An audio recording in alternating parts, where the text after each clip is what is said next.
सिंध में local government जा 915 तरक्याती मनसूबा अञा ताईं अधूरा छो? अरबे रुपया ख़र्च थियण बावजूद अवाम खे फ़ाइदो छो न मिलियो? सिंध हुकूमत जे सालियानी तरक्याती प्रोग्राम 2026-27 मूजिबि मकानी इदारनि, हाउसिंग ऐं टाउन प्लानिंग खाते में 915 जारी तरक्याती स्कीमूं अञा ताईं मुकमल न थी सघियूं आहिनि।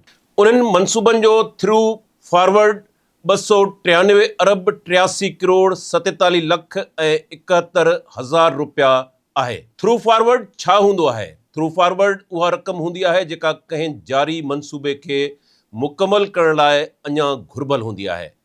यानी मनसूबो शुरू थी चुको हूंदो आहे, कुझु रक़म ख़र्च बि थी चुकी हूंदी आहे, पर उन जी तकमील लाइ अञा सवें करोड़ या अरबें रुपयनि जी ज़रूरत हूंदी आहे। अहम अंग अखर 915 जारी मनसूबा अञा मुकमल न थिया।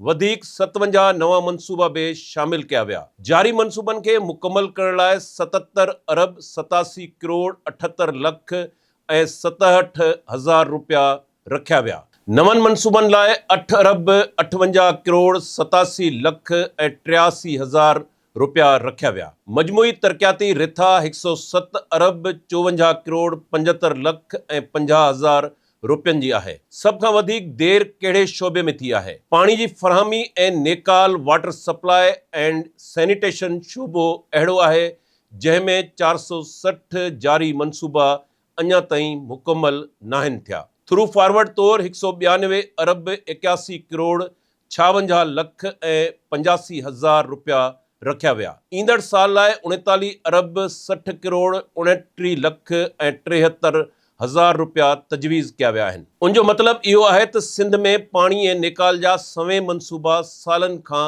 मुकमल नाहिनि थी सघिया, जंहिंजा असर अॼु बि शहरनि ऐं ॻोठनि में साफ़ पाणी जी खोट ऐं गंदे पाणी जे नेकाल जे मसइलनि जी सूरत में नज़र अचनि था।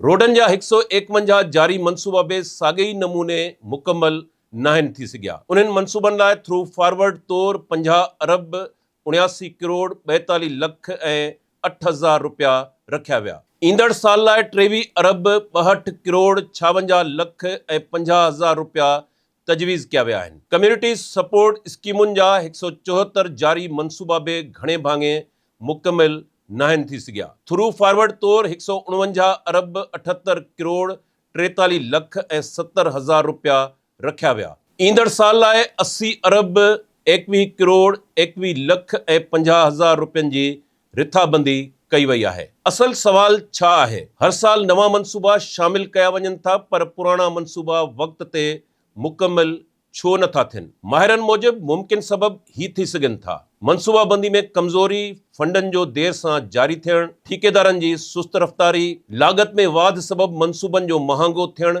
निगरानी ऐं एहतसाब जो गैर असराइतो निज़ाम। अवाम ते असर जॾहिं तरक्याती मनसूबा सालनि ताईं अधूरा रहनि था त साफ़ पाणी जा मसइला बरक़रार रहनि था। रोडनि जी ख़राब हालत सबब ट्रांसपोर्ट मुतासिर थिए थी। नेकाल जो निज़ाम नाकाम रहण करे बरसातुनि में ॿूॾ जहिड़ी सूरताल पैदा थिए थी। हुकूमत ते हर साल पुराणनि मनसूबनि जो माली बार वधंदो वञे थो। 2026-27 जी ADP मां ज़ाहिर थिए थो त सिंध हुकूमत खे नवां मनसूबा शुरू करण सां गॾु 915 जारी मनसूबनि जी जल्द तकमील खे बि अवलियत ॾियण जी ज़रूरत आहे। ॿी सूरत में हर नई बजट सां अधूरनि मनसूबनि जो बार वधंदो रहंदो, लागत में इज़ाफ़ो थींदो ऐं आवाम बुनियादी सहूलियतुनि खां महरूम रहंदो।